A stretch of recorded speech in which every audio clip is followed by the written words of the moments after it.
ಆ ಆ ನೋಡಿ, దేవుని వాక్యం ಹೇಳ್ತದೆ ನಾವು ಬೆಳೆಯಬೇಕಷ್ಟೇ. అయితే దేవుని వాక్యం చెప్తుంది మనము పెరగాలి అంతే. ಈಗ ಒಂದು ಆರಾಧನೆ ನಡೆಸಬೇಕು, ఇప్పుడు ఒక ఆరాధన నడిపించాలి, ಪರಿಶುದ್ಧಾತ್ಮನ ಲೀಡ್ ಮಾಡಬೇಕು, పరిశుద్ధాత్ముడు లీడ్ చేయాలి. ಆ ವಾಕ್ಯಕ್ಕೆ ತಕ್ಕಂತ ಹಾಡು ನಮ್ಮ ಬಾಯಲ್ಲಿ ఆ ಬರಬೇಕು. వాక్యం తక్కంట పాటలు పాడాలి. ಒಂದು ಪ್ರೇಯರ್, ఒక ప్రేయర్.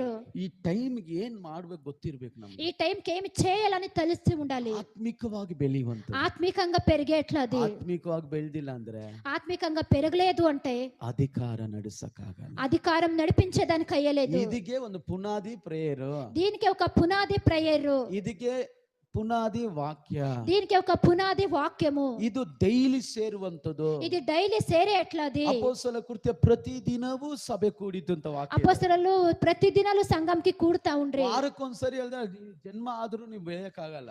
వారానికి ఒకసారి అంటే అది